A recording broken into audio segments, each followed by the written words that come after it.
Hello angels, welcome back to my channel Izaan angel fan fiction explained in Hindi. तो चलिए हम अपनी story soulmates once in a million का next part start करते हैं।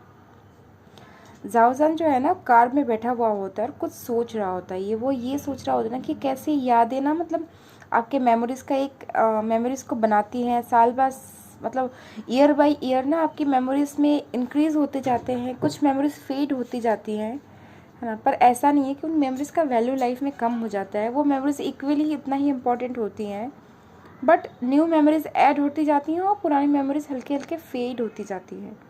उसे आज भी याद है, जाओजन को आज भी याद है कि कैसे उन्होंने लास्ट ईयर ईबो का फर्स्ट बर्थडे साथ में सेलिब्रेट किया था। और आज देखते देखते ही एक साल हो गया। ये उन दोनों का साथ में सेकंड बर्थडे है, मतलब ईबो का सेकंड बर्थडे वो साथ में सेलिब्रेट कर रहे हैं। और उसे ये भी याद आता है कि कैसे मतलब इस एक साल में वो मतलब होता है ना, एक स्ट्रेंजर से फ्रेंड्स बने, फ्रेंड्स से एक्वेंटेंस बने, फिर लवर्स बने। और आज उनका उनका बॉन्डिंग जो है इतना स्ट्रॉन्ग हो गया है। मतलब उससे मतलब इस मोमेंट में बैठे बैठे जाओजान सब बातें याद कर रहा हो, तो वो याद कर रहा होता है कैसे उनका फर्स्ट डेट था, कैसे उनका फर्स्ट किस था, कैसे टाइम मतलब होता है ना फ्लाई होके पास्ट हो रहा है। और मतलब जो कार का एटमॉस्फेयर है बहुत ही कूल, मतलब होता है ना एयर कंडीशन की वजह से बहुत चिल्ड है, एकदम कंफर्ट लग्जरियस कार है। पर फिर भी जाउजन ना अभी रेस्टलेसली बैठा हुआ होता है। वो बहुत ज़्यादा एंक्शियस होता है, टेंशन में होता है। उसका ऐसा फील हो रहा था ना, उसके हाथ पैर हल्के हल्के काँप रहे हैं। वो खुद को बहुत ज़्यादा काम करने का कोशिश करता है और बार बार किसी को कॉल लगा रहा होता है, पर कॉल लग नहीं रहा होता है। और मतलब वो सोच रहा होता है कि कैसे जो ये टाइम जल्दी पास्ट हो जाए और वो फ्लाई करके वो पहुंच जाए ईबो के पास। आज होता है ना ईबो का बर्थडे होता है, और आज सुबह ही वो जॉय ऑफ लाइफ का शूटिंग के लिए मतलब कहीं और कुछ घंटों के लिए गया था। और उसी के बीच में इतना कुछ हो गया। सुबह जो ईबो है ना मना भी कर रहा होता है कि जानगा आज का दिन तो स्पेशल है, आज मेरे साथ रहो, आज आप मत जाओ। पर क्या करें, उनका प्री असाइंड स्केड्यूल होता है, कमिटमेंट्स होते हैं, इसके वजह से उसको जाना पड़ता है। पर अब जो है ना जाओजन रिग्रेट कर रहा होता है कि क्यों गया, उससे रहना चाहिए था, कुछ सीन्स का ही तो बात था। मतलब वो सोच के ना जाओजन फिर से मतलब घबराने लगता है। वो कॉल फिर से लगाता है, फिर से कॉल नहीं लग रहा होता है। तब वो क्या करता है कि अब वो सीक्वल सेट के पास पहुंचने वाला है, तो वो अभी जुआनलू को फ़ोन करता है। जुआनलू बोलती है कि ईबो नहीं है, वो अपने रूम में चला गया है। तब क्या करता है ईबो, जो जाओजान जो है वो जो ड्राइवर है उसको इंस्ट्रक्शन देता है कि आप हमारे जो होटल रूम है उसके साइड चलो। और जो गाड़ी वहाँ पे मुड़ जाती है। और इसी बीच में जाओजान सोच रहा होता है कि कैसे वो सुबह उठा था, कैसे कल रात को उन्होंने ईबो का बर्थडे विश किया था, कैसे सुबह उठे थे, और मतलब उठने के बाद सब कुछ कितना हैप्पी हैप्पी था। और आज वो शूटिंग कर रहा था जॉय ऑफ लाइफ का, तभी कुछ सीन्स के बीच में जब ब्रेक मिला उसने अपना कैजुअली फ़ोन चेक किया। और फ़ोन में जो वीवो का नोटिफिकेशन आया उससे देख के मतलब जाओजान जो है ना, मतलब वो खुद को बहुत मुश्किल से होता ना ब्रेक डाउन होने से रोक पाया। वहीं पे हमें नोटिफिकेशन क्या दिखा रहा होता है कि hashtag Wang Yibo best by his fans on live stream. ये सुन के जाओजान घबरा जाता है। फिर और एक आता है कि Wang Yibo abruptly stopped live stream midway, Wang Yibo targeted by hatred again. मतलब ये सब देख देख के ना जाओजान को लग रहा होता है कि वो क्या करे, वो इतना घबरा गया होता है। वो तुरंत ईबो को फ़ोन लगाता है, पर ईबो का जो फ़ोन है ना वो लग नहीं रहा होता है, स्विच ऑफ होता है। फिर वो मतलब उसके असिस्टेंट को फ़ोन करता है। उसके असिस्टेंट बताती है कि ईबो का अभी ऐसा ऐसा हुआ है, थोड़ा बहुत बताती है, पर वो भी मतलब कुछ बिज़ी होती है तो इतना बात नहीं हो पाता है। तो वो डायरेक्टर को फ़ोन करता है सीक्वल के, तो यांगजिया जो है वो भी बताती है कि ऐसे ऐसा कुछ हुआ है। अब जाओजान को कंफर्म हो जाता है कि जो भी न्यूज़ हुआ है सच हुआ है, सच है। और मतलब अब उसको तुरंत ही जाना पड़ेगा। उसे इतना पता चल गया है कि अभी ईबो को उसकी ज़रूरत है, उससे अभी जाना पड़ेगा। इसीलिए वो जाता है अपने जॉय ऑफ लाइफ के डायरेक्टर के पास, इमरजेंसी लीव लेता है। और थैंकफुली वो बिना क्वेश्चन के उसको जाने देते हैं, क्योंकि 2-3 सीन्स ही बचे हुए होते हैं जो वो नेक्स्ट टाइम वो कवर अप कर लेंगे। और उसके बाद अभी अभी जो जाओजान है वो वहीं सीक्वल के साइड में या उनके होटल रूम के साइड में जाने के लिए अभी कार में बैठा हुआ है। और जाओजान सोच रहा होता है कि कैसे समय जल्दी बीते या फिर वो उड़ के जो है ना ईबू के पास पहुंच जाए। वही जाओजान का वांग यीबो का दिखाते हैं। वांग यीबो सोच रहा होता है कि वो कल कितना हैप्पी था, आज का सुबह उसके लिए कितना हैप्पी था, कितना प्लेजेंट दिन था उनके लिए, प्लेजेंट मतलब उतना प्लेजेंट सरप्राइज था कि कल रात को जाओजान ने उसको इतने लोगों के सामने एक किड की तरह हो, जैसे भी करा हो, उसको विश किया। उसने बिल्कुल लिटरली 10 से लेके 0 तक काउंट किया 12 बजने का, और जैसे ही 12 बजा उसने सारे स्टाफ के सामने, सबके सामने चिल्ला चिल्ला के वांग यीबो को हैप्पी बर्थडे विश किया।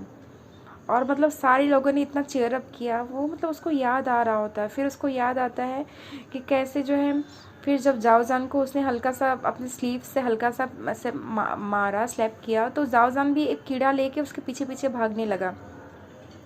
और जाओजान को पता है कि वो कीड़ा से कितना डिस्गस्टेड फील करता है, डरता है। फिर भी वो जानबूझ के उसको चिढ़ा रहा था। वांग यीबो को भी पता है कि वो चिढ़ा रहा था, उसके ऊपर वो डाल नहीं देगा। फिर भी होता है ना, उसको मज़ा आ रहा था ये किड्स जैसा एंजॉय करने में, भाग दौड़ करने में, हाइड एंड सीक खेलने में, इसीलिए वो भाग रहा होता है। पर भागते भागते ना लानमंजी जो होता है, मतलब लानमंजी की ड्रेस में यीबो जो होता है वो गिर जाता है। और इतना ज़्यादा नहीं, ज़ोर से नहीं लगा था, फिर भी उस जाओजान ने, मतलब होता है ना, जाओजान को देख के वांग यीबो ने प्रिटेंड किया कि उसे चोट लग गई है।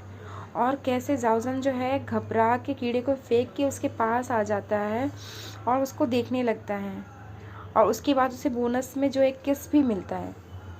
सब चीज़ें ना ईवो सोच रहा होता है। फिर ये भी सोच रहा होता है कि कैसा जब उनका शूटिंग का सीन था, रूफ टॉप का सीन था, जब रूफ टॉप का सीन करने के लिए वो लोग, मतलब होता है ना, सारे गियर्स वगैरह, रोप्स वगैरह बांध के ऊपर चढ़े, है ना। और फिर जैसे ही मतलब लानमंजी का सोलो सीन चल रहा था,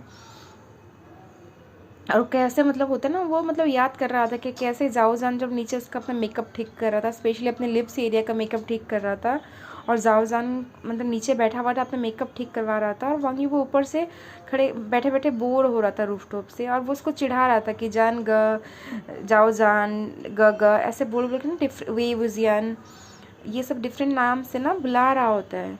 ये वो जानबूझ के चिढ़ा चिढ़ा के बुला रहा होता है कि उसे पता है वही विजयन अभी चिढ़ा हुआ है, क्योंकि मेकअप आर्टिस्ट से उसने अभी स्कोल्डिंग खाई है कि उसने अपने लिप्स का और लगभग अपने फेस का, आधे फेस का मेकअप कैसे ख़राब कर दिया।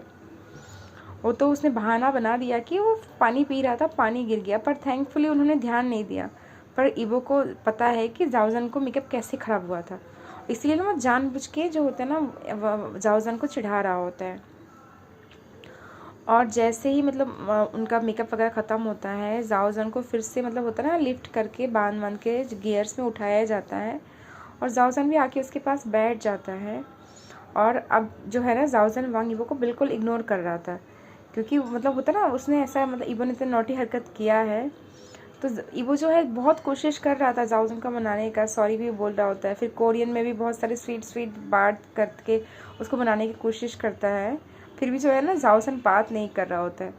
ईबो को पता है कि जाओजान एक्चुअली में नाराज़ नहीं है, वो थोड़ा सा एम्बेरेस्ड है, सा शाई फील कर रहा है, क्योंकि कितना भी छुपा लो, मतलब जो मेकअप आर्टिस्ट जे हैं उसको तो लगभग कुछ ना कुछ तो पता चल ही गया होगा। इसलिए क्या करता है ना, ईबो जानबूझ के जाओजान को चिढ़ाने के लिए उसके ईयर लॉब्स को खींचता है और टिकल करता है, और इससे फाइनली जो है ना, जाओजान लास्टली लाफ करता है। और फिर जब शूटिंग के बीच में ब्रेक मिलती है, तो वो लोग कैसे रूफटॉप में बैठे बैठे स्टार गेज करते हैं, देख रहे होते हैं स्टार्स को और मून को, और मतलब वो इतना ब्यूटीफुल और इतना मतलब पीसफुल मोमेंट होता है ना, शायद उन्होंने ऐसा मतलब पीसफुल नाइट कभी बिताया हो। और जो भी है, मतलब वो जो मोमेंट होता है ना, वो वांग यीबो और जाओजान दोनों को बहुत ज़्यादा मतलब अच्छा लग रहा होता है, काम फील कर रहा होता है, इतना काम फील कर रहा होता है ना कि ईवो अब सोच रहा होता है कि वो जो कामनेस था, वो पीस था, वो ज़रूरी होता ना, स्टॉर्म के आने से पहले का, एक तूफान आने का पहले का शांति था। और लास्ट नाइट जब वो टेक्निकल रीजंस की वजह से शूटिंग जो कैंसिल हो जाती है, वो अपने रूम्स में आ जाते हैं विक्स वगैरह रिमूव करके, वो कैसे मतलब जाओजान के साथ कडल करके वो सो जाते हैं। और सुबह कैसे ही मतलब होता है ना कि जैसे ही वो रूम में जाता है, मतलब होता है ना, रूम में जैसे ही सुबह उठता है, कडल करके देखता है कि जाओजान ने उसके सामने, टेबल के सामने गिफ्ट बॉक्स रखा हुआ है, और उसमें कैसे लिमिटेड एडिशन का मोटर बाइक था, हेलमेट था, बहुत ब्यूटीफुल सा। और तो वो उसको सब कुछ याद आ रहा होता है वांग यीबो कि कैसे उसको उसका फेवरेट मोटर बाइक का हेलमेट गिफ्ट मिला, फिर कैसे उन्होंने कडलिंग करके सोया, कैसे सुबह उसकी मॉर्निंग किस मिली, सुबह उसको अपने घर की बाहों में उठने का मौका मिला, वो सब चीज़ें ना वो याद कर रहा होता है। और आज सुबह भी कैसे जो सुबह वो उठा और सुबह कैसे सारे लोगों ने मतलब वांग यीबो को विश किया होता है ना, उसे गिफ्ट्स दिए। इवन छोटा सा ईटिंग है, यानी कि जो आयन जो उस बच्चे ने किया था उसने भी उसे टर्टल, सॉफ्ट एक टर्टल का गिफ्ट दिया है ना। कितना क्यूट सा चाइल्ड है। और मतलब कैसे सारे मतलब लगभग सारे क्रू मेंबर्स ने उसको विश किया। और उसके बाद जब मॉर्निंग का शूटिंग ख़त्म हुआ तो डायरेक्टर यांग जिया ने खुद ही एडवाइस किया कि तुम अपने मतलब होते हैं ना बर्थडे के लिए एक छोटा सा ब्रॉडकास्ट कर दो आज सीक्वल सेट में ही, लाइव ब्रॉडकास्ट। और मतलब उसी लिए ना वांग यीबो ने जो है वो ब्रॉडकास्ट को किया था। जो ब्रॉडकास्ट का टाइम क्या था, जब वो मॉर्निंग में होता है ना ब्रेकफास्ट कर रहे थे, ब्रंच कर रहे थे एक्चुअली में, और क्रूज और फैंस सबके साथ जो कर रहे थे वही वाला ब्रॉडकास्ट उसने किया। और इस ब्रॉडकास्ट को करने के लिए उसके असिस्टेंट और क्रू ने भी हेल्प किया। और जब ब्रॉडकास्ट हो रहा था, जब उसकी असिस्टेंट उसे रिकॉर्ड कर रही है मतलब होता है ना ब्रंच करते हुए, तो मतलब फ़ोन तो साइड में रखा हुआ था पर वो देख रहा था, वो ध्यान भी दे रहा था कि उसका जो असिस्टेंट है ना, जो रिकॉर्ड भले ही कर रही है, क्रू उसको रिकॉर्ड कर रहा है, थोड़ा सा ऑड बिहेव कर रहे हैं। उसने ध्यान नहीं दिया, पर फिर जब देखा ज़्यादा ही सब लोग साइलेंट हो गए हैं, तब उसने अपना फ़ोन निकाला और निकाल के जब कमेंट्स देखा वो फ्रोज़ हो गया। क्योंकि कमेंट्स में ना ऐसी ऐसी इतनी हार्श बातें लिखी हुई थी कि वांग यीबो सच में घबरा गया। मतलब उसको समझ में नहीं आया था वो क्या करे। और लास्ट में जो होता है ना, वो उसने ब्रॉडकास्ट को आधे में ही ख़त्म कर दिया। आधे में ही ब्रॉडकास्ट को अचानक से गुड बाय बोला और ख़त्म कर दिया। उसके बाद मतलब जो होता है ना, वांग यीबो ने अपने सारे क्रूज़ को बोला कि मुझे थोड़ा रेस्ट करना है, बोल के अपने रूम में चला गया। और रूम में आने के बाद मतलब वो जो है ना, जो वांग यीबो है उसकी आंखों से पानी गिरना शुरू हो गया। वो रोने लगा, लिटरली ज़ोर ज़ोर से रोने लगा।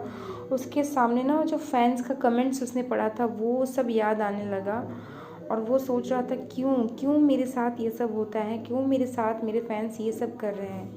वो बहुत ज़्यादा ही सॉफ्ट हो गया था वांग यीबो कि आज उसके लाइफ में ऐसा भी एक दिन आया है। और मतलब उसको ऐसा फील हो रहा था ना, उसके चेस्ट में बहुत ज़्यादा फील हो रहा है, उसको बहुत ज़्यादा लोनली और मतलब होता ना इतना ज़्यादा ख़राब फील हो रहा था कि वो अपने पेरेंट्स को, अपने जानगर को, सबको बहुत ज़्यादा मिस कर रहा होता है। पर उसे पता है कि अभी वो किसी को डिस्टर्ब नहीं करना चाहता, इसीलिए वो फ़ोन स्विच ऑफ करता है। रोने रोते रोते मतलब वो बेड में ही अपने सो जाता है। जब लिटरली रो रो के मतलब होता है ना, रोते रोते ही सो जाता है। अब जाओ जान भी जो होता है ना, वो पहुंच गया होता है। पहुंचने के बाद वो डायरेक्ट अपने रूम में सोचता है कि पहले जाऊं, फिर सोचता है कि एक बार मैं क्लियरली क्या हुआ है बातें कर लूं, बोल के उसके असिस्टेंट को बुलाता है। वो असिस्टेंट ऑलरेडी ना होटल के नीचे वेट कर रहा होता है और डायरेक्टर खुद भी आके वेट कर रहे होते हैं जाओ जान का। और वो आके डायरेक्टर यांग जिया से और ईबो के असिस्टेंट से मिलता है और वहीं बातें करता है। तभी सारी चीज़ें ना क्लियर होती हैं कि जो जिन्होंने अटैक किया था वो एक्चुअली में ईवो के सोलो फैंस नहीं थे, और ना ही ओरिजिनल जो नोवेल है उसके फैंस थे या BJ फैंस थे। वो लोग कोई नहीं थे, वो कुछ हेटर्स थे। जो होता है ना, मैक्सिमम चांसेस है कि वो पेड हेटर्स थे, जो ऐसा मतलब बहाना बना के आए थे अटैक करने के लिए। और ये यहाँ तक यहाँ भी कह सकते हैं जो हेटर्स थे ना, कुछ अलग दूसरे फीमेल सेलिब्रिटीज़ थी उसके द्वारा पे किए गए हेटर्स थे। और मतलब जो होता है ना वो, और इसकी क्या होता है बाद में ये सीन पता चलता है कि क्या होता है, उस समय कोई और जो फीमेल सेलिब्रिटी हैं वो भी कर रही थी अपना लाइव स्ट्रीम, पर अचानक से जो होता है ना वांग यीबो का लाइव स्ट्रीम बिना प्लान के आ जाता है। और जो मैक्सिमम जो होते हैं ना, वो उस फीमेल जो सेलिब्रिटी हैं उसका चैट रूम को छोड़ के ईबो के चैट रूम को ज्वाइन कर देते हैं। इसकी वजह से ना जो एक्ट्रेस है उनको अपना जो लाइव स्ट्रीम है ना बीच में शायद बंद करना पड़ता है। इसके वजह से जो उस फीमेल सेलिब्रिटी के मेल फैंस थे वो आ जाते हैं ईबो के चैट रूम में, और उन्होंने एक्चुअली में ये सब ड्रामा किया हुआ होता है। फिर मैंने लिंक मतलब जाओजान बोल रहा होता है कि उसने लिंक मांगा, और लिंक मांग के जब उसने लाइव स्ट्रीम को मतलब होता है ना प्री रिकॉर्डेड देखा, उससे शॉक्ड हो गया देख के कमेंट्स की वो इतनी गंदी गंदी बातें ईवो के बारे में कैसे बोल सकते हैं। मतलब उन्होंने इतनी गंदी गंदी बातें की थी ना कि मतलब जाओजान खुद भी सोच रहा होता है कि ये कैसे कोई बोल सकता है, कैसे खुद को लोग फ़ैन बोल सकते हैं, या कैसे किसी को हर्ट करने के लिए ऐसी बातें बोल सकते हैं। भले फेक फैंस हो फिर भी थोड़ा सा तो एक होना चाहिए ना मॉरलिटी के, आप किसी को इतना नहीं बोल सकते हो।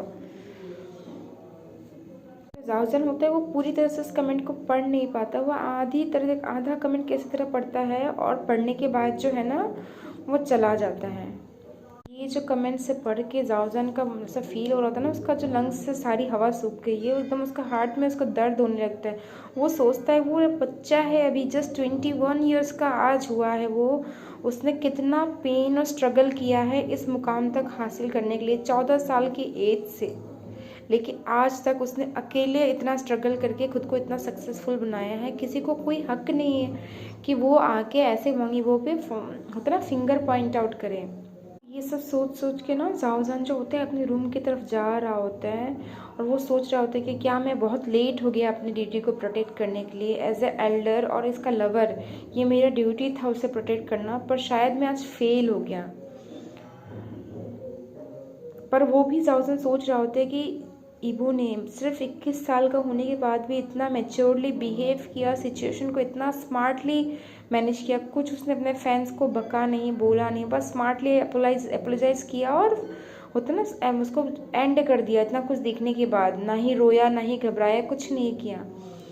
इसलिए ना जाओजान को बहुत प्राउड भी फील हो रहा था वांग ईबो के ऊपर, और जाओजान अपने मन में प्रॉमिस भी कर रहा होता है कि अब मैं किसी भी वजह से अपने दीदी को, अपने प्यारे बिलव्ड को बुली करने नहीं दूंगा किसी को, कुछ भी हो जाए मैं उसको प्रोटेक्ट करूंगा, मैं इतना स्ट्रांग बनूंगा कि मैं उसे प्रोटेक्ट कर पाऊँ, क्योंकि उसने इतनी कम उम्र में इतना सफ़र कर लिया है कि अब उससे और मतलब होता ना जाओजान के रहते हुए अब उससे सफ़र नहीं करना चाहिए, क्योंकि अब वो इंडस्ट्री में अकेला नहीं है, अब उसके साथ उसकी गगा है, उसके साथ कोई है जो उसको प्रोटेक्ट करना चाहता है, उसे चेरिश करना चाहता है। तो चलिए फ्रेंड्स, इस पार्ट को हम यहीं पे ख़त्म करते हैं। किसी को अगर इसका जो होता है ना वांग ईबो का लाइव स्ट्रीम जो बर्थडे वाला 2018 के बर्थडे वाला देखना है तो आप यूट्यूब में सर्च कर सकते हो, अगर चाहिए होगा तो आप मुझसे लिंक भी मांग लेना, मैं यूट्यूब का लिंक आपको दे दूँगी। ठीक है, चलिए इस पार्ट को यहीं पे ख़त्म करते हैं। Okay then bye.